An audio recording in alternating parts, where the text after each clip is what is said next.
eu sou Cleilton Luiz e esse é o programa Negócios e Eventos.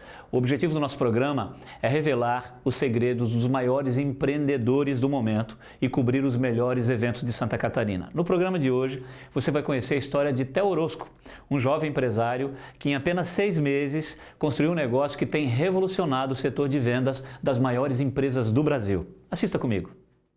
Estamos aqui com o Theo Orozco, jovem empresário, apenas 27 anos, CEO da empresa da Exactseio, também uma empresa jovem, 6 meses, que já detém aí mais aproximadamente 1 milhão em contratos, algo fantástico.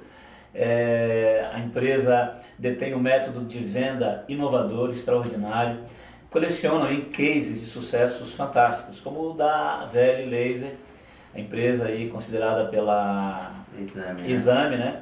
Como a empresa que mais cresce no Brasil. Eu queria começar esse bate-papo aqui com o Theo, mas antes quero dizer também que eu estarei anotando no mapa mental tudo que a gente vai aprender. Aconselho você também a assistir essa palestra, essa entrevista com papel e caneta na mão, mas se você quiser depois, a gente vai dizer aí onde você vai poder baixar o mapa mental, a fim de que você aprenda muito mais com o que nós vamos compartilhar aqui agora, nesse programa, nessa entrevista. Ok, Theo? Tá ótimo. Theo, conta pra nós aí um pouquinho da tua história. 27 anos, um jovem empreendedor. Michael Gerber, no livro O Mito do Empreendedor, ele fala que o empreendedorismo é um mito na vida da maioria dos empresários. Ele fala que a maioria dos empresários são técnicos que sonham em abrir e montar um negócio. E o empreendedorismo, ele está presente na vida da maioria dos empresários uma vez ou em alguns momentos em sua vida. Perfeito. E por circunstâncias aí das dificuldades naturais de uma empresa, esse empreendedor que há dentro de cada um de nós, ele se esconde. Perfeito. Né? Então eu queria ver se nesse bate-papo nosso aqui a gente pudesse entender como a gente pode renascer, né? Trazer de volta esse empreendedor que há dentro de todo empresário. Perfeito. Eu queria conhecer um pouquinho sobre a tua história. Conta para nós aí como é que você nasceu como empreendedor, como é que surgiu o empreendedorismo aí na tua vida. Perfeito. Eu acho que eu compartilho da visão que tu acabou de colocar. Na realidade, eu acho que o empreendedor, na grande maioria das pessoas, tu tem uma visão empreendedora, tu tem um espírito empreendedor.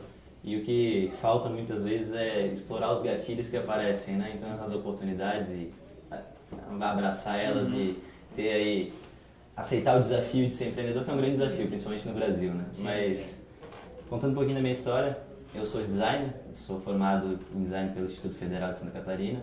E quando eu ingressei em design, na realidade, o Instituto Federal entrou em greve no primeiro mês. E aí isso foi um gatilho para eu começar uma outra faculdade. Então, eu comecei a faculdade de administração, em paralelo na Sociesc. E eu fiz essas 2 faculdades em paralelo. Então, entrei muito cedo, entrei jovem, 17 anos, mais ou menos. E ingressando essas 2, trabalhei na Fiesc, Federação das Indústrias, onde foi muito interessante, desenvolvi várias experiências. Trabalhei como voluntário do Instituto Lagoa Social, que é um instituto bastante forte aqui de Florianópolis. E quando fiz muito freelancer, fazendo principalmente na parte de embalagem para empresas como Royal Pack. E quando surgiu uma oportunidade que eu estava me ingressando no mercado, estava finalizando as 2 faculdades em paralelo, eu recebi um convite de algumas pessoas que estavam dentro de uma outra empresa na época, uma empresa de design, para montar uma agência de design, montar uma agência de design estratégico e design de produto. Aceitei esse convite e ingressei. Acho que eu tinha algumas outras oportunidades que estavam surgindo para ingressar no mundo. Eu tinha a oportunidade de ou caminhar para um mundo mais empreendedor ou caminhar para uma vivência mais convencional, né? E acabei optando por seguir esse caminho mais empreendedor mesmo. E aí a gente começou a 2 para 1. A 2 para 1 foi a minha primeira empresa de design.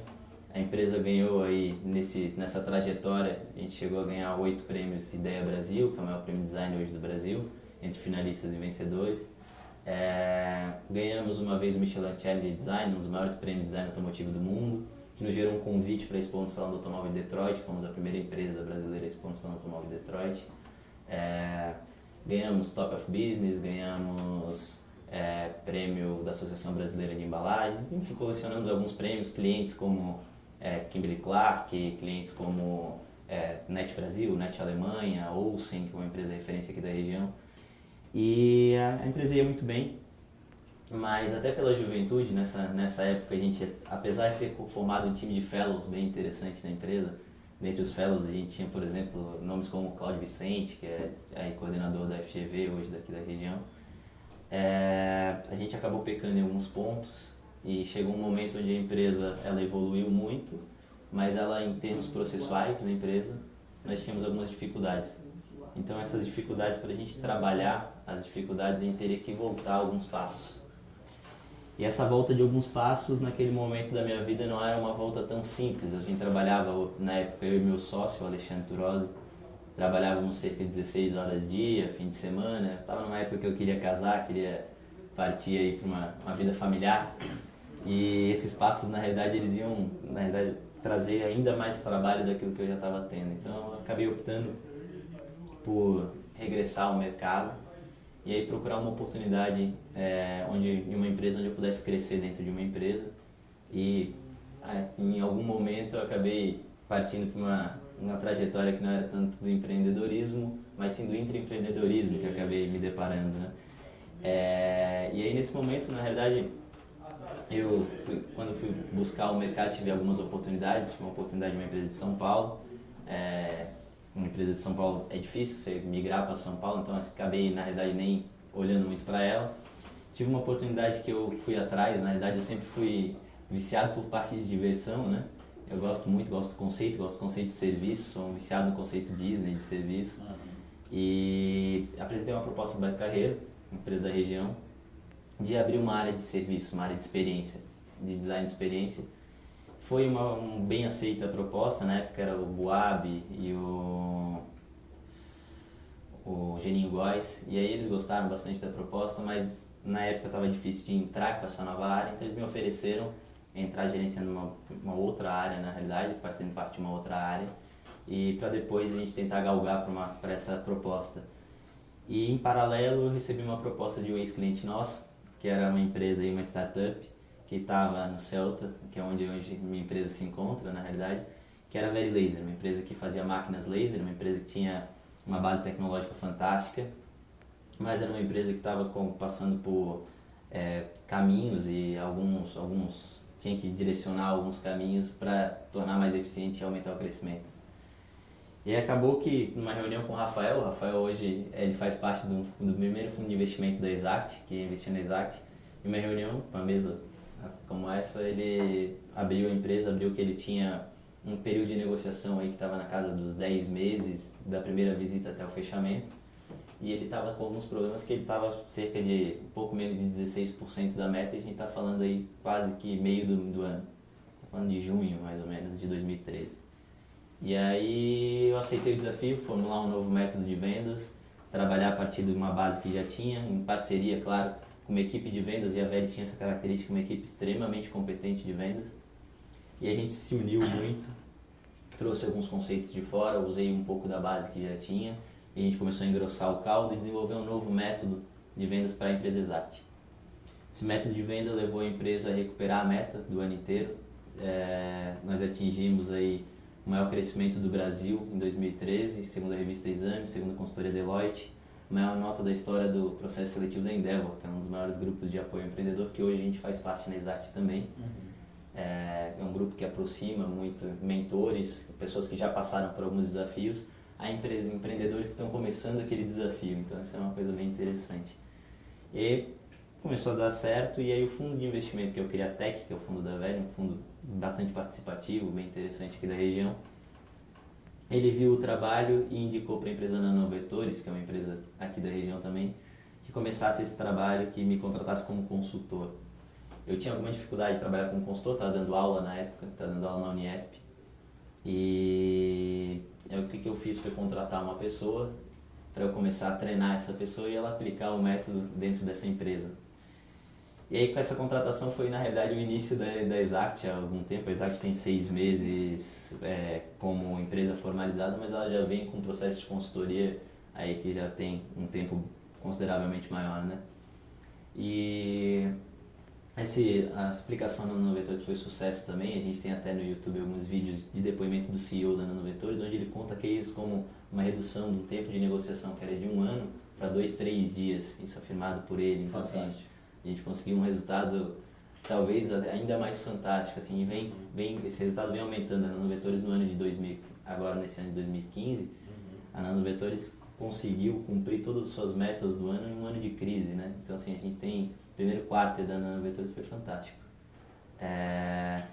E esse trabalho da Nanovetores começou a abrir portas também, porque o próprio dono da Nanovetores começou a me indicar para outras empresas, a Endeva, conhecendo de novo mais um case, começou a me indicar para outras empresas, e aí foi quase que natural, onde a gente estava falando de empreendedorismo, né? Meu primeiro gancho foi um convite de outras empresas, outras pessoas que estavam montando uma empresa, e esse segundo gancho foi quase que um processo natural. Então, o universo que estava acontecendo, aquele ambiente, na realidade, acabou me levando a olhar essa oportunidade. Era uma oportunidade, eu tinha muita gente querendo aplicar aquilo que eu tinha desenvolvido, e me levou a pensar que eu poderia fazer daquilo uma solução mais robusta ainda, através de um software que hoje a gente comercializa juntamente com a implementação, e desenvolver uma empresa. E eu chamei o Felipe Roman, que é o meu sócio, que ele gerenciou algumas empresas aqui da região de desenvolvimento de software, que é quem desenvolveu o nosso software e é quem faz toda essa parte aqui de gerenciamento de desenvolvimento aqui na empresa. A gente tem uma equipe de desenvolvimento. Chamei o Felipe, e quando eu fui falar para o Gabriel e para o Rafael, que eram os donos da Veli, então assim, cheguei para eles e falei, tô saindo, vou abrir essa empresa, não quero sair de maneira nenhuma, quero deixar vocês na mão, vamos dizer assim, então vamos fazer um plano de saída que eu consiga ajudar, trazer uma pessoa competente para continuar o trabalho. E aí quando mostrei isso para eles, falaram, a gente tem um grupo de investimento, que é o GRB, e a gente gostaria de investir também, ser o primeiro investidor da tua empresa. E aí foi onde a GRB virou também hoje sócio, hoje o Rafael e o Gabriel são meus sócios. E foi o primeiro fundo. Hoje a gente está em negociação aí com o segundo fundo de investimento, né? A gente deve estar fechando início do mês que vem, fim desse mês. A parceria está toda desenhada, só falta assinar, que é com a C-Ventures. E uma negociação muito boa, um fundo de investimento muito participativo também. Acho que todo mundo que busca fundos de investimento e tem boas ideias, vale a pena, tanto Criatec, que eu citei lá atrás, como C-Ventures, são fundos. Eu gosto sempre de falar que a gente procura fundos que participem da tua empresa, né? Que venham agregar não só em valor monetário, mas em valor também de experiência. Então a gente procura nesse caminho, acho que a gente achou bons fundos. E aí a gente tem colecionado aí, como tu citou no início, bons cases. A gente tem hoje cerca de 70 clientes, a gente tem fechado um número bastante grande de clientes mensalmente, né? A gente tem um faturamento que eu acredito que esteja entre os maiores crescimentos aí de startups nos últimos tempos.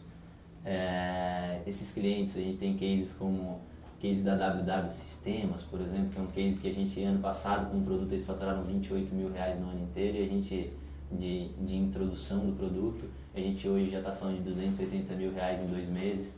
Então, assim, é um case bem significativo. E dentre outros cases que a gente vai conversar aí, né? Acho que a minha introdução acabou sendo um pouco longa, né? Não, a tua introdução foi fantástica e eu já anotei aqui uma série de perguntas aqui, gerou muita curiosidade. Coisa boa. E a primeira dela, eu espero que é de muitos que estão nos assistindo aqui, sobre a criação do teu método, certo, que faz com que muitas empresas contratem, né? Perfeito. Para que seja aplicado nas suas. Eu sou um dos que tem experimentado isso e realmente é fantástico. Eu queria que você explicasse onde você bebeu, qual foi a fonte. Perfeito. Como você desenvolveu esse método, como é que você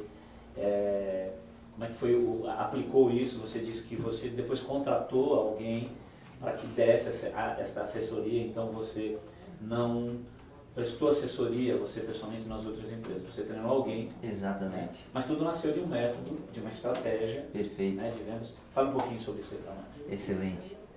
Está gostando? Então continue assistindo, que no próximo bloco voltamos com a entrevista com o Theo Orozco.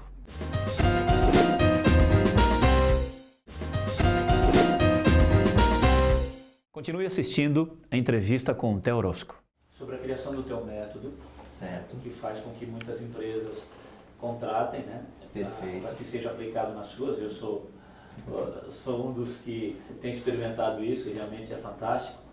Eu queria que você explicasse como é, onde você bebeu, qual foi a fonte. Perfeito. Né? Como você desenvolveu esse método, como é que você como é que foi aplicou isso. Você disse que você depois contratou alguém para que desse essa assessoria, então você não prestou assessoria, você pessoalmente nas outras empresas, você treinou alguém. Exatamente. Mas tudo nasceu de um método, de uma estratégia, Perfeito. né, de vendas. Fala um pouquinho sobre isso aí para nós. Excelente. Na realidade, eu acredito muito que as soluções elas sempre derivam de bases metodológicas e que já existentes. Tu tem que beber de fontes já existentes, né? Então a gente bebeu de algumas fontes já existentes. A gente tinha um problema, na realidade, que a gente verificava no mercado B2B de alta complexidade, que é o mercado que a gente atende, então empresas para empresas e de vendas que têm uma complexidade de terem processos envolvidos, como amostras, trial e alguns outros processos que fogem do convencional, né, de uma venda de prateleira, de uma venda simples. A gente via alguns problemas de entendimento do lead, entendimento daquele potencial cliente, um pouco mais profundo antes da abordagem de venda. Eu fui confirmar isso e fui estudar algumas referências fora sobre isso, sobre pre-sales, né? Tinha muita gente falando, eu usei algumas referências muito fortes de pré-venda, mas usei algumas referências também de venda em geral. Uma das principais referências que a gente usou foi o Aaron Ross, que é um consultor de vendas que tem feito aí bastante sucesso, um consultor que tem o case do Salesforce nas costas, que é um case muito forte, né? Salesforce agora tem um boato aí de venda do Salesforce por 50 bilhões, né? Que deve acontecer nos próximos meses. O Aaron ele trazia conceitos que a gente usou muito como essa mescla de inbound e outbound marketing, então venda tanto pela rede ou venda passiva com ativa. Uma diferença rapidinha entre os dois, inbound e outbound. Se eu pudesse resumir, assim, de uma maneira, claro que não tô indo a fundo na questão, mas resumindo, a gente está falando de inbound uma atração passiva e outbound uma busca ativa. Resumindo, assim. Ele fala um pouco dessa parte de montar máquinas de venda, de diluir o teu time de venda em micro especialidades. Então, ele tem alguns conceitos que a gente pegou bem forte. A gente pegou muito forte a teoria das restrições também, que é uma teoria bem aplicada na parte de produção, que a gente traz muito para a nossa realidade. Então, estabelecer os chaves de indicação, né, os KPIs, e essas chaves de indicação te trazerem onde é que está o teu gargalo, onde é que tu está errando, de fato. E aí, descobrindo onde é que tu está errando, fica muito mais fácil de tapar o buraco do cano, né? Então, assim, você sabendo onde é que é o furo, fica muito mais fácil de você tapar o buraco. Senão você pode começar a gastar material tapando e tentando solucionar onde não é o problema. Então, a gente trabalha muito forte com isso e trabalha muito forte com algumas filosofias da IDEO, que é um dos maiores consultores aí do mundo na área de design estratégico, e que a gente traz esse conceito de design estratégico principalmente para entendimento do teu negócio, entendimento do teu fluxo e proposição de um novo fluxo, de um novo negócio de maneira organizada. Então, assim, organizada e criativa. Então, são algumas das referências que a gente pegou muito forte. Kotler é uma referência muito forte que a gente pegou para a área de marketing também. A gente conseguiu mesclar esses caras, vamos dizer assim, trazer algum material de fora, principalmente o que já está acontecendo nos Estados Unidos, que é uma referência em vendas, né? E principalmente em processos. E aí linkar com também algumas ondas que estão acontecendo no Brasil, como a onda do inbound marketing, por exemplo, que é esse marketing de maneira dentro das mídias digitais, que é uma excelente ferramenta de venda, de atração de lead, de atração de potencial cliente e principalmente também, quando bem usado, de nutrição, de catequização desse lead para que tu mostre para ele que caminho seguir, que é exatamente. Só que tu tem um conceito que a gente usa muito forte, que aí a gente vem agregar nesse, a gente é muito parceiro, na realidade, de inbound marketing. A gente tem uma parceria sendo formada com a RD Station, por exemplo, que é uma empresa referência em inbound marketing hoje. Sim. No sentido de vir logo após a atração para entendimento desse lead mais profundo, detecção de que dor que esse lead que a gente está falando que ele tem. Então, o que especificamente de venda eu tenho que sanar. Esse é um ponto, assim. Quando ele entra, se você atrai ele de maneira digital, você consegue algumas análises superficiais, como cargo, setor. Isso são análises superficiais, você não está indo a fundo para conhecer aquele cliente. Através do processo de pré-venda profissional, tu consegue ir a fundo. Tu vai conhecer, além do cargo e do setor, qual é hoje o teu ticket, quanto que você está pensando em comprar de mim, quanto é que tu tem de orçamento, qual é a tua tecnologia atual, por que tu mudaria essa tecnologia, qual é a tua dor, quem do teu processo está errado, qual é as áreas que vão estar envolvidas, quem é o tomador de decisão. Então são perguntas, na verdade, que vão qualificar aquele cara para dizer se ele está pronto para seguir adiante no processo de venda ou se ele precisa ser catequizado no marketing. Se ele precisa ser catequizado, eu consigo automatizar com a própria RD Station, por exemplo, dizendo, ó, RD Station, se o cliente tem uma dor que é essa, e aí dentro dessa dor você pode começar a trabalhar um fluxo de nutrição através de disparo de e-mail marketing, um material qualificado, para trabalhar exatamente a dor dele. Quando dá um exemplo prático, uma dor de um cliente, por exemplo, eu tenho um cliente na Velho Laser que a decisão dele é na matriz, a decisão dele é nos Estados Unidos, por exemplo. Então a dor dele, na realidade, eu não preciso ficar falando sobre questões técnicas ou sobre... O que eu preciso é mandar material na língua dele, material básico, para que ele comece a interagir comigo e aí eu vou descobrir de fato se tem alguma outra dor envolvida. Ou a dor dele é que ele precisa integrar essa máquina com o chão de fábrica dele inteiro. Então eu vou trabalhar materiais que mostrem para ele que eu tenho a competência para sanar aquela dor dele. Que eu já fiz isso em outras empresas, como é que eu fiz isso. Eu vou começar a trabalhar uma dor específica e não mais eu vou estar trabalhando uma questão ampla, porque eu posso errar muito. Imagina se eu falo para um cara que ele precisa, mostra cases de integração de chão de fábrica e ele ia comprar uma máquina padrão minha, que é a melhor venda que tem, máquina padrão. E eu começo a falar de integração de chão de fábrica e máquina especial para ele.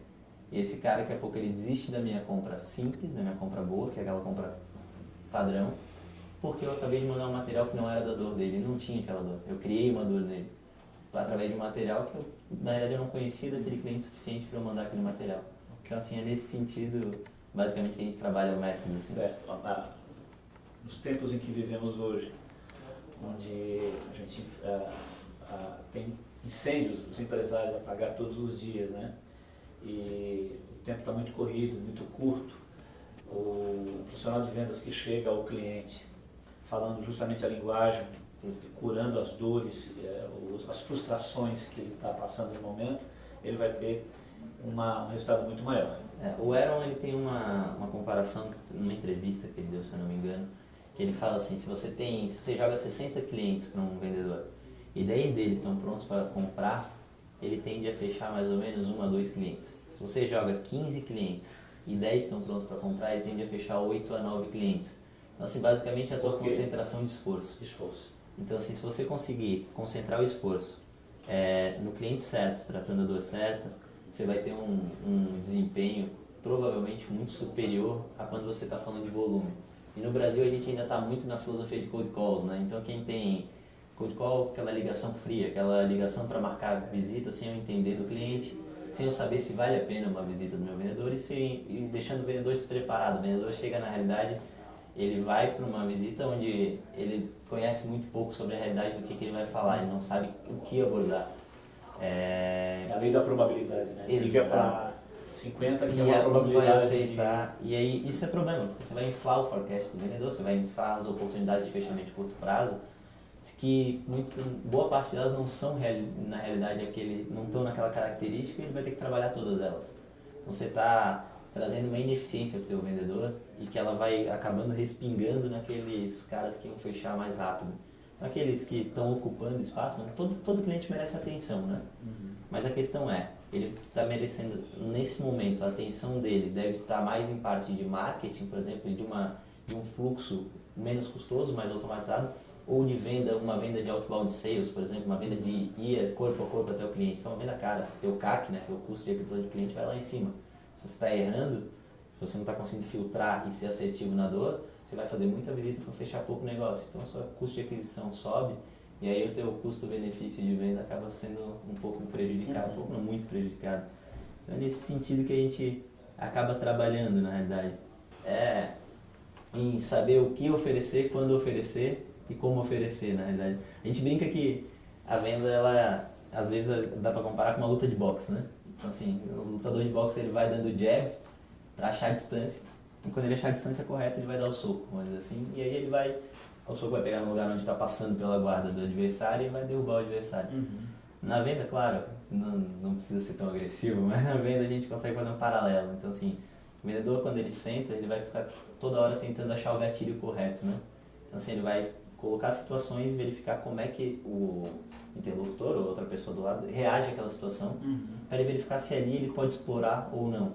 Isso é um problema se você começar a ter a guarda fechada da outra pessoa. Então você colocou uma situação e fechou a guarda, você colocou a situação e fechou a guarda.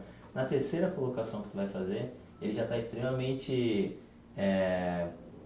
protegido, vamos dizer assim, ele está extremamente receoso quanto à probabilidade de você acertar, de você ajudar ele. Então você já errou 2 vezes, a terceira é mais complicada. A pré-venda, na realidade, ele faz esse papel de jab. Então ele vai achar esse distanciamento e vai dizer para o vendedor, explora esse ponto desse teu cliente que tu vai bem. Então quando o vendedor vai, a probabilidade de ele acertar de primeira o ponto é muito alta. A gente tem, por exemplo, nos clientes a gente chega a ter 8, 10 apresentações diferentes. Uma para explorar cada tipo de dor. Então assim, às vezes parece mágica, né? Tem cliente que ele fala pra gente, pô, como é que vocês acertaram exatamente o que é? E aí a nossa venda é mais legal de fazer porque aí eu abro para ele, como eu estou vendendo o método, eu abro para ele o lead, né? Eu abro para ele, na verdade, o filtro e mostro para ele, ó, quem me disse para falar sobre isso foi meu pré-vendedor. Aí ele fala, pô, quero comprar isso, né? Então fica mais fácil de eu vender também. Quem passou já por um processo de venda nosso, sabe que, claro, a gente é uma empresa recente, a gente está evoluindo cada vez mais. Mas, assim, já sabe que quando a gente vende, normalmente a gente vai falar contigo, se tu passou pela pré-venda, por todo o processo, de um tema muito específico, uma dor muito específica que eu já sei que tu tem. E depois, quando tu perceber isso, eu vou te mostrar o porquê que eu estou falando contigo sobre isso. E aí fica muito fácil de tu querer comprar. Voltando aqui no teu método, a gente já viu as fontes onde você bebeu, né, onde você pesquisou. Agora eu queria entender mais o que você descobriu que fez com que você desenvolvesse uma metodologia que hoje ela já virou um software. Perfeito. Né? Aí você já disse aqui, uma das coisas que podemos dizer que você descobriu, que você entendeu, é que precisamos conhecer as dores do nosso avatar, né? Exatamente. Do nosso cliente. Perfeito. E que existe um grupo de pessoas, de empresas que sentem as mesmas dores. Exato. Né? E aí você vai descobrindo vários grupos e tal. Mas o que mais você descobriu que faz parte hoje da tua metodologia? Basicamente, na realidade, a metodologia ela é baseada, vamos dizer assim, nas formas de entrada de outbound marketing, no caso, de atração ativa, de ligação mesmo, desde a época de cold calls, na verdade. Então, assim, você tem algumas estratégias para chegar no cliente, para chegar no tomador de decisão. Isso são coisas que a gente foi descobrindo à medida que a coisa foi evoluindo, na realidade.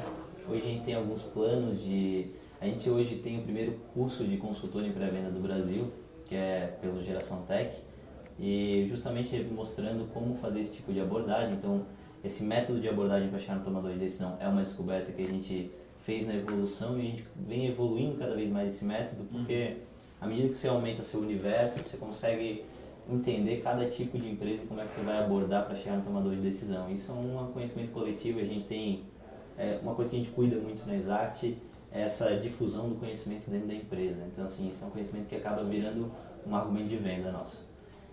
Outra coisa que a gente descobriu muito é que quando você consegue fazer uma abordagem consultiva, que é uma abordagem de pré-venda, a pré-venda ela difere-se muito da venda, por isso que tu segmenta em duas equipes, né? A pré-venda basicamente ela é uma abordagem bastante consultiva, você não vai vender o produto, você vai entender o teu lead, o teu avatar no caso. Você vai buscar através de uma troca de informação, você tem informação rica sobre alguma coisa que ele não tem e ele tem alguma informação que você quer tirar. E aí você vai começar a jogar com ele de dar a informação que é de interesse dele, rica que tu tem, e a partir disso ele vai te tomar como referência e vai começar a te dar essa contrapartida que é a informação que tu precisa, vamos dizer assim. Basicamente esse é o processo de construção que a gente faz na implementação.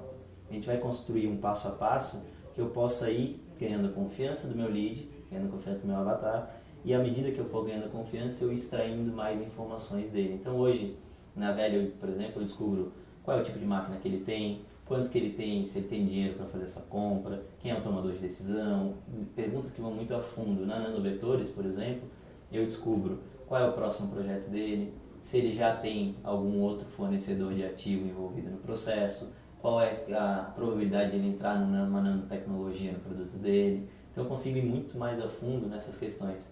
Aqui tem um exemplo bem clássico, eu consigo descobrir o teu CRM, eu consigo descobrir se tu já tem alguém de inbound trabalhando para ti, se tu é parceiro da RD, por exemplo.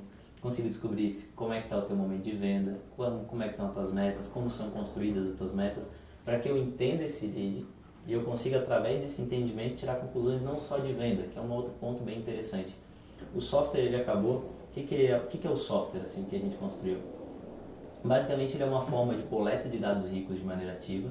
Então, ele vai, através do implementador, tu vai achar o ponto ótimo de coleta, que é esse ponto onde tu vai começar consultivo, de maneira um pouco mais tecnológica, para depois chegar numa extração realmente de dados extremamente profundos e ricos. Então, tu faz essa coleta e o software ele forma como se fosse uma espécie de big data interno. Então, ele começa a chavear dados. Esse chaveamento ele gera alguns resultados automáticos. Então, ele vai tirar a conclusão se esse lead está pronto para seguir adiante ou não. Se ele não tiver, ele vai te ajudar a tirar a conclusão do que dor exatamente que ele tem para tu tratar. Então, o software vai fazer isso. E além disso, ele vai pegar essas dores e vai conseguir cruzar elas para tu tomar decisões estratégicas na tua empresa. Então, vou dar um exemplo. Vou usar o meu próprio exemplo, que é um exemplo bastante interessante. Eu precisava integrar o meu software com CRM, com um software de vendas. O meu software é um software de pré-vendas, né? E aí, qual que eu começo integrando? Como é que vai ser meu roadmapping, né? Com quais que eu vou começar integrando? O que a gente fez? A gente, através da nossa abordagem, a gente consegue descobrir qual é o CRM mais utilizado dentro dos meus mercados, porque eu faço essa pergunta. Então, eu selecionei meus dois principais mercados, o setor de TI, Tecnologia da Informação, e o setor de serviços complexos. Nesses dois mercados, qual era o CRM mais usado? Descobri que quase 60% desse universo estava usando o Pipedrive, que é um CRM. A gente saiu, hoje nosso software, a primeira versão dele já saiu integrada com o Pipedrive. O segundo, Salesforce, que é um outro CRM. Então assim, logo depois no meu roadmapping, o próximo a ser integrado é com o Salesforce. Então eu tenho toda a minha ordem de desenvolvimento baseada em informação e coleta de dados ricos, que é através de um processo de pré-venda. Tem um artigo, quem quiser conhecer, de fevereiro da Harvard Business, que fala sobre a utilização da pré-venda para fonte de inteligência competitiva, que é justamente isso que eu estou falando. E o software ele vai te facilitar isso, ele vai analisar. A gente está fechando com uns clientes, eu não posso citar o nome exatamente, é um cliente bastante grande aqui de Santa Catarina, um cliente que está na faixa aí de algumas centenas de milhões de faturamento, e a gente tem alguns com essa característica.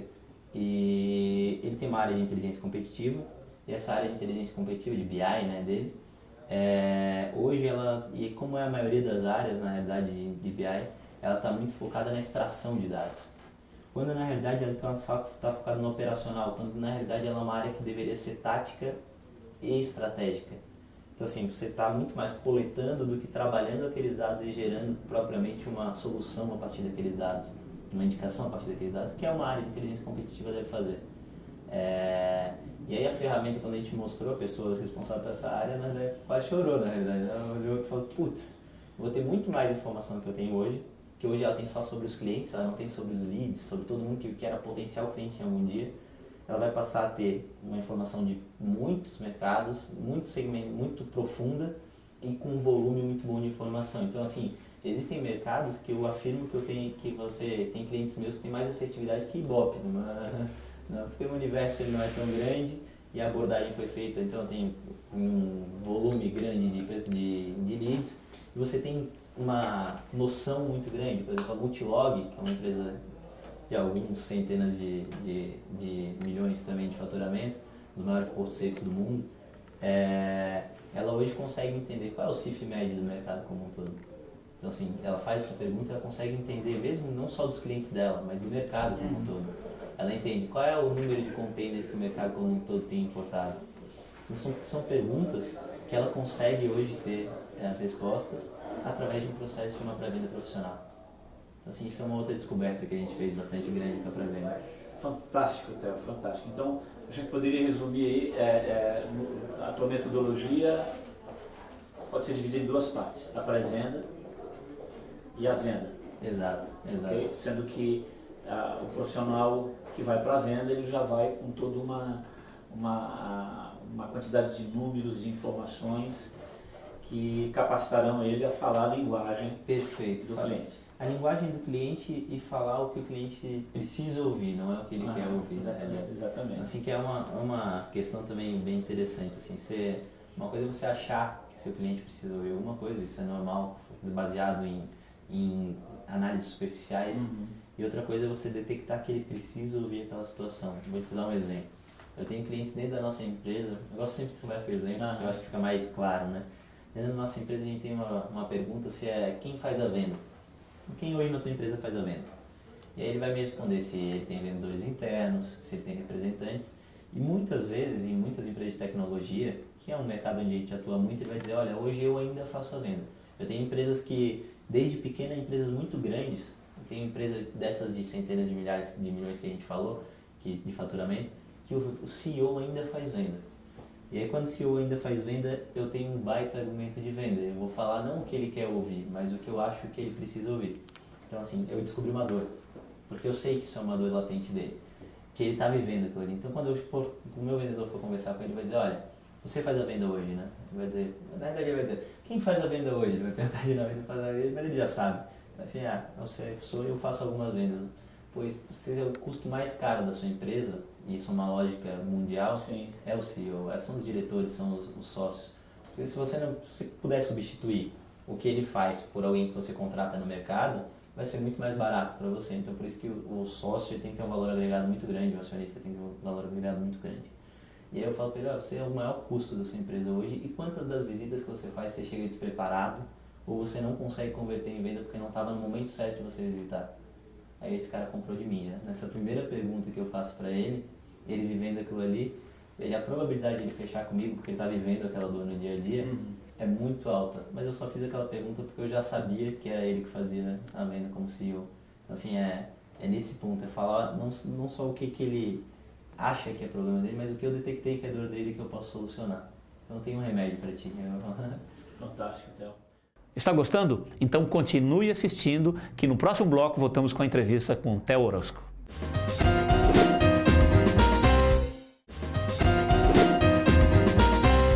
Continue assistindo a entrevista com o Theo Orozco. Bom, já vimos um pouquinho aqui da metodologia. Perfeito. Né? Para conhecer um pouco mais as pessoas e os empresários que trabalham com uma venda complexa. Perfeito. Né? Entre em contato aqui com a empresa. Com certeza, a gente vai ser um prazer. Eles vão passar por todo o processo, isso que é legal. O legal de vender o que a gente vende é que você vivencia o que você está comprando, né? Então, assim, isso é uma frase bem interessante, porque você vai entrar em contato e uma equipe de pré-venda vai entrar em contato contigo, vai fazer um processo de pré-venda, depois você vai ver o vendedor falando exatamente da sua dor. Não tenta enganar o vendedor só porque agora tu sabe que ele está tentando isso, né? Que teve um cliente nosso esses dias que na pré-venda falou uma coisa que não era exatamente a verdade, só para ver se a gente ia falar errado para ele. Mas assim, quando chegou lá ele falou, vocês falaram, caíram na minha pegadinha, mas eu gostei, comprou, na verdade. Então assim, essa detecção de dores é uma parte muito importante para a gente não perder tempo, para a gente falar exatamente o que tem que ser falado da maneira certa. A gente cansa de falar para clientes aqui, na parte da pré-venda, olha, você não tem o perfil exatamente que é o perfil que eu posso atender, mas eu te indico que fale, por exemplo, com uma RD Station que eu acho que vai poder trabalhar contigo numa parte de inbound. Então assim, isso é uma venda consultiva, não é porque eu não vendi para ti que eu não vou te ajudar. Então eu tenho que ter, aqui dentro nossos pré-vendedores são pré-vendedores técnicos, eles têm administração, eles têm uma vivência, a gente treinou eles, para eles poderem te indicar o que é legal para ti. Se não for eu, pelo menos espero poder te ajudar com alguma outra. Essa é a nossa filosofia. Legal. Ô Theo, eu tenho uma perguntinha aqui que tem a ver com um bate-papo que a gente teve antes de iniciar essa entrevista, que eu gostaria de que você respondesse aqui para mim. Quais são os segredos hoje para eu, como empresário, né, encontrar parceiros aí no mundo dos negócios? Perfeito. Porque sozinho é muito difícil. É difícil, né? Mas você falou ali de que você conseguiu aí nesses 6 meses, né, fundos de investimentos, né? Lógico, você desenvolveu uma metodologia, o teu primeiro parceiro já foi Perfeito. Né, a própria empresa que vivenciou, né? Começou já aí a parceria, tá? Sim, né? sim. Mas que segredos aí, que dicas você dá aí para... Hoje a gente tem parcerias construídas com o Sebrae, com outras empresas como construindo com a RD Station, HubSpot, empresas de Rock Content, geradores de conteúdos. Então assim, o que eu sempre falo que tem que ser muito claro para se construir parceria é o que você tem a dar nessa parceria. Isso é bem importante e você tem que se entender mesmo muito para dizer o que você tem a dar. Então quando eu vou fazer uma parceria com uma empresa de inbounding, por exemplo, eu tenho que mostrar para ela que eu vou de fato ser um parceiro dela. Então você tem que mostrar, olha, hoje eu acredito que a gente pode se ajudar dessa maneira. Isso é importante, isso é fundamental. Como um pode ajudar o outro, que valor agregado que um tem para o outro. Segunda coisa é você ter um bom produto. Acho que parceria sem um bom produto, ela não existe. Você tem que ter um produto que realmente esteja pronto para... Ninguém faz parceria com quem não acredita, né? Então assim, você tem que vender o seu produto para o seu parceiro e o seu parceiro vender para você. E acho que você tem que ser sempre muito sincero em vendas. Então a tua imagem no mercado tem que ser muito boa, porque ninguém se alia a alguém que não tem uma boa imagem. Então assim, isso são alguns pontos importantes. As outras questões importantes, na realidade, para formular boas parcerias e boas práticas de parceria, no meu entender, é você ter uma pessoa voltada a isso dentro da empresa. Hoje a gente tem o Oswaldo, que é a pessoa que cuida justamente dessa parte de relações públicas, alguma coisa nesse sentido, né? Que é a pessoa que vai estar em contato, por mais que o CEO entre em contato, às vezes faça, eu preciso ter alguém que seja a pessoa que está 24 horas cuidando daquilo ali. E quem investe, é um investimento, é um canal de entrada, e quem investe nesse tipo de filosofia de parcerias tem que ter isso como filosofia de uma área mesmo, uma área de parcerias. Eu acho que isso é importante. A gente tem na Exact, a gente investe muito nisso, em formular boas parcerias, e tem sido bastante sucesso nesse sentido. Assim como se você investe, por exemplo, em plano de indicadores, você tem que ter uma área de plano, não é simplesmente fazer um plano lá, que você vai ganhar tantos por cento se tu me indicar e te jogar e achar que você vai começar a trabalhar para mim. Não é assim que funciona. Você tem que ter uma área dedicada àquilo ali para ir buscar e fazer. Uma parceria é a mesma coisa. Tem que estar a todo momento ligando para esse teu parceiro, mostrando as coisas que foram feitas, mostrando como que a gente pode proceder da melhor maneira, achando a melhor maneira, sempre focado na minha visão da maneira correta de fazer as coisas. Eu acredito que a parceria ela é quebrada quando você ultrapassa o que é correto, mas assim, que em parceria você cansa de ter oportunidades de ir para meios que não são os melhores. Se você aceitar algum desses meios, eu acredito que você pode ser legal momentaneamente, mas daqui a 3, 4 meses você não perde só esse parceiro, você perde tá aí a Petrobras, não nos deixa mentir, né? Em algum momento a conta vem. Então assim, nesse sentido eu acredito muito em parcerias.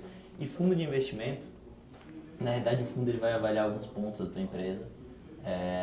Obviamente o teu conhecimento do teu produto, o teu conhecimento do mercado, o quanto esse mercado é atrativo, né, para o teu produto, como é que está esse fit, que a gente chama o link do momento do que tu está oferecendo e do momento do que o mercado está procurando. Isso com certeza é um aspecto importante. A maturidade do teu produto, da tua solução, como é que está o teu processo interno, teus processos de venda são importantes. A gente tem uma conversa com o Adonai, que é uma referência que eu gosto muito de conversar com ele, é uma pessoa do nosso fundo de investimento, que a gente está fechando. Em uma das palestras que a gente foi dar junto, ele falou, uma conversa, na verdade, depois da palestra a gente citou de novo. Ele falou que hoje, quando o fundo de investimento tem, por exemplo, uma conta azul na parte financeira, que é um software de gestão financeira, ele diz, opa, começou bem. Quando tem Exact no comercial, opa, está no caminho bom comercial. Então, assim, se cercar de bons fornecedores é uma solução muito... Hoje, aqui na Exact, a gente conta com alguns fornecedores, na realidade. Então, se cercar de uma gama de fornecedores que vão trazer uma robustez para a tua empresa, isso é fundamental também. Acho que para negociar com um fundo de investimento você precisa ter muito claro que isso é uma parceria, que você não vai simplesmente ter que coletar ali dinheiro na realidade e esperar que só isso que vai vir. Você tem que querer uma parceria, na minha visão pelo menos, de fundo de investimento. O dinheiro ele é uma parte muito pequena, o dinheiro ele faz parte, ele é importante, óbvio, ele é importante, mas é muito importante que você tenha um bom... Sociedade é casamento, né? Então é importante que você escolha bem com quem você vai casar, na realidade, assim. E parceria também, parceria não é casamento, mas é um namoro, vamos dizer assim, né? E se cercar de bons parceiros, você escolher muito bem com quem você está fazendo parceria, porque a partir do momento que você indica alguém que não vai fazer um bom trabalho, vai ter algum problema, você está se queimando também. Então, assim, escolha muito bem seus parceiros, se eu puder falar isso. E tem mais um ponto, né, quanto a parcerias que a gente estava falando, na verdade, que eu acabei passando batido. Eu acho que um grande parceiro para quem quiser conhecer também é entrar em contato com a Endeavor. A Endeavor é um dos maiores grupos de apoio ao empreendedor do mundo. E o que ela faz, que eu acho fundamental também, é esse link entre o empresário que está começando, ou o empresário que está enfrentando algum desafio novo, e aquele empresário que já atingiu aí um estágio maior ou que já passou por aquele desafio que você está começando. Isso eu acho fundamental. Esse compartilhamento de informações que a Endeavor faz, ela é um gestor de network quase, eu acho que é um ponto bem interessante. Então fica a dica, assim, quem quiser conhecer, a Endeavor é um bom caminho também. Theo, ainda falando um pouquinho quem está nos assistindo aqui, o que exatamente a Endeavor faz para auxiliar o empresário? Vou te dar um exemplo, eu vou dar um exemplo até abrindo bastante, a gente gosta de jogar bastante aberto aqui no Exact, né? Então assim, abrindo a nossa situação, a gente hoje cresce num ritmo muito acelerado. Então esse nosso crescimento acelerado, existem novas áreas surgindo a todo momento, novas pessoas entrando, e isso é uma dor, na realidade, que é uma dor nova para mim. Uma dor que a gente está estudando muito e vendo como é que a gente sana essa dor para manter sempre o nosso índice de comunicação interna, de satisfação interna também. E aí, por exemplo, hoje, após a nossa reunião, eu tenho uma mentoria onde o Darino, da Watch, CEO da Watch, ele vai me passar, que é uma pessoa que já passou por dores similares a essa, já tem uma vivência nesse sentido, ele vai passar a vivência dele de como é que ele acha que dá de resolver esse tipo de dor e como é que ele resolveu na situação dele. Então, esse tipo de vivência que é passada de um para o outro, ele me coloca numa posição muito mais confortável para lidar com a minha dor, na verdade. Então, assim, a Endeavor ela faz isso, ela faz essa aproximação, ela vê a dor que você está sentindo e aí ela vai dizer, olha, existe uma pessoa que já passou por uma dor similar a essa que pode te ajudar.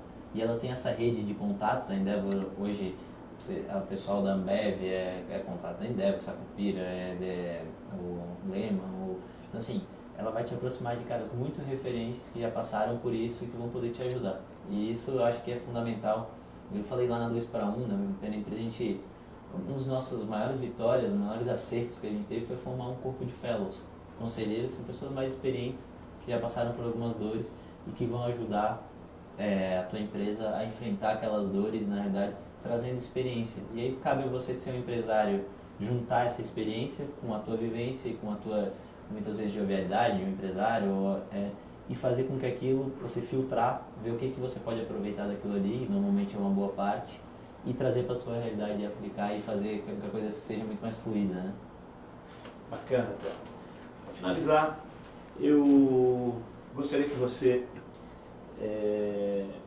nos desse aí algumas dicas de como um empreendedor deve enfrentar as crises que esporadicamente aí se apresentam, né, nas histórias das empresas, aí de sua empresa.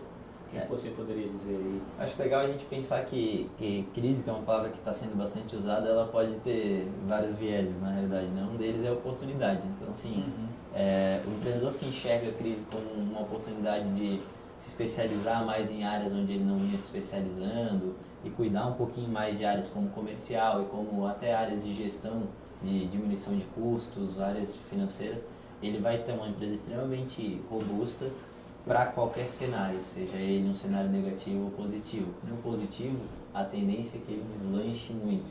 Então, assim, esse é um momento onde você começa a prestar atenção em coisas que você não prestava até então. Assim, o comercial, por que tem tanta gente investindo em comercial e inteligência comercial? Por que a gente está crescendo tanto? Porque no momento como que o Brasil vive, você precisa começar a refinar as suas áreas de maior vamos dizer assim, maior rentabilidade, o que trazem mais a sua segurança, vamos dizer assim, e o comercial com certeza é uma delas, porque senão é a maior. O Kotler até tem uma frase que é legal, que ele fala que você parar de investir no comercial em época de crise é como tirar o motor do carro para economizar gasolina, né? Então assim, você não pode, você tem que investir em tornar ele mais eficiente. Mas basicamente, o que eu tenho de dica também em crise para quem está começando, tem algumas coisas que são fundamentais. Tenha muito controle sobre todos os seus processos. Então, estabeleça os seus índices de mensuração, onde é que você vai mensurar, deixa claro os objetivos de cada pessoa dentro da tua empresa, que isso vai começar a refinar e você vai começar a otimizar. Porque em crise, qualquer tipo de crise, o que você tem que fazer é otimizar cada resultado, cada ativo seu, cada funcionário seu, ele tem que estar otimizado ao máximo. E para você otimizar ao máximo, você tem que ter controle, você tem que ter processo e você tem que ter métricas, para você saber onde é que você está, onde é que você quer estar e onde é que você está realmente. Então, assim, existem empresários que falam que tem 4, 5 metas por empregado. Isso é um ponto muito bom. Você ter controle de sair, ele vai saber exatamente o que ele precisa fazer e onde é que ele precisa chegar. Isso é um ponto importante. E um segundo ponto que eu acho fundamental para quem está começando, seja em momento de crise ou não, eu acho que ele é um ponto fundamental sempre na vida do empreendedor, é estabeleça conselhos, na realidade, assim, faça reuniões semanais ou bissemanais ou trissemanais entre os acionistas e pessoas que você julguem que podem te ajudar. Então contrata mesmo, contrata, se tem alguém que tem uma expertise em venda, como no teu caso, se tem alguém que tem uma expertise em financeiro ou em coaching, se você está precisando de alguma, que também no teu caso, está precisando de alguma consultoria, alguma ajuda em termos de gerenciamento, se é uma empresa familiar e está precisando de um gerenciamento de como é que você vai lidar com divisão do dinheiro entre a família, você tem que trazer pessoas que você vai contratar e que são externos ao seu conselho, que vão ajudar a chegar na decisão e até tomar, quando tiver conflitos entre os sócios, ele vai ajudar a resolver esses conflitos com uma opinião externa. Isso é muito importante, porque isso dá vazão no processo. Porque muita empresa ela peca em brigas entre acionistas e discordâncias, então cada um vai fazendo, puxando a corrente para um lado e aí uma hora tensiona. Então, assim, esse momento de sentar, botar as questões polêmicas em discussão e ter principalmente pessoas externas que vão te ajudar a tirar essas questões polêmicas do papel, eles vão fazer com que a tua empresa inteira seja mais eficiente. E eles vão fazer com que toda a tua gestão seja uma gestão muito mais fluida, no meu ponto de vista. Então hoje a gente tem, claro, não dá sempre para fazer toda semana, mas a gente busca toda semana ter a nossa reunião de conselho, onde a gente senta e bota os pontos onde a gente está encontrando dificuldade, pontos que sejam polêmicos tem que vir para a reunião também, no meu ponto de vista. E ali naquele momento é o momento da gente tomar as decisões estratégicas da empresa. Então, assim, que rumos que a gente vai tomar e ajudar a se ajudar mesmo. Então, alguém que tem mais experiência, alguém que está enxergando, você coloca um problema dentro da tua realidade, da tua gerência, da tua parte da empresa, e alguém que está em outra vai dizer, olha, pô, na minha a gente está fazendo isso aqui que pode te ajudar, e é nesse momento que a coisa vai acontecer. Então, esse tipo de reunião de gestão e de decisões estratégicas eu acho fundamental que tenha nas empresas. Bacana, fantástico. Eu gosto de dizer que o lado positivo dos tempos de crises é que ela peneira, ela refina os que estão no mercado, né? É verdade. Então, quem é competente, a crise vai trazer mais benefícios a ele ainda, porque os que estão abaixo da linha vão ter que parar. Eu tenho, a crise ela é relativa. Eu tenho, por exemplo, a Nanovetores fazendo o melhor ano da história dela, eu tenho a Velha Laser batendo todas as suas metas. A crise vai facilitar ainda o crescimento deles. Eu tenho N clientes que estão diminuindo, como o Mobelia, um cliente meu que está diminuindo o tempo de negociação, saiu de 1 mês para 10 dias, para 7 dias, está aumentando o número de vendas já no início. Então, assim, tudo depende da eficiência do que tu trabalhar e como tu vai te preparar para isso. Assim. Então, como tu falou, é uma peneira maior. O cliente, na verdade, ele não vai necessariamente parar de comprar. Talvez ele diminua a compra, mas ele penere mais também. Sim, exatamente. E aí quem tiver pronto para fazer o que ele quer, ou vamos dizer assim, o que ele precisa, esse cara ele vai ter, às vezes, até um crescimento superior ao que ele teria em outros tempos. Assim. Então, eu acredito muito nisso que tu acabou de falar. Tá certo, Theo, muito obrigado. Olha, foi realmente uma aula, foi incrível aqui.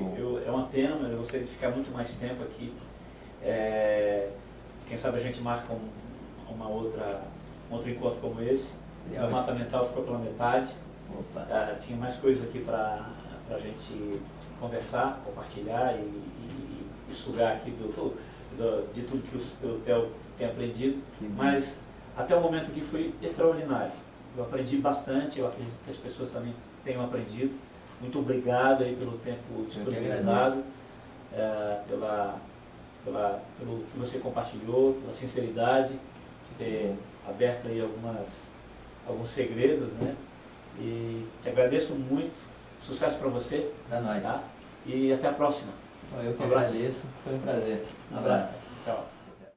Muito obrigado pela sua audiência, espero que você tenha gostado. Em nosso site você poderá acessar outros materiais, como o mapa mental feito nessa entrevista e o making off e outros vídeos. Um forte abraço e até o próximo programa. Tchau.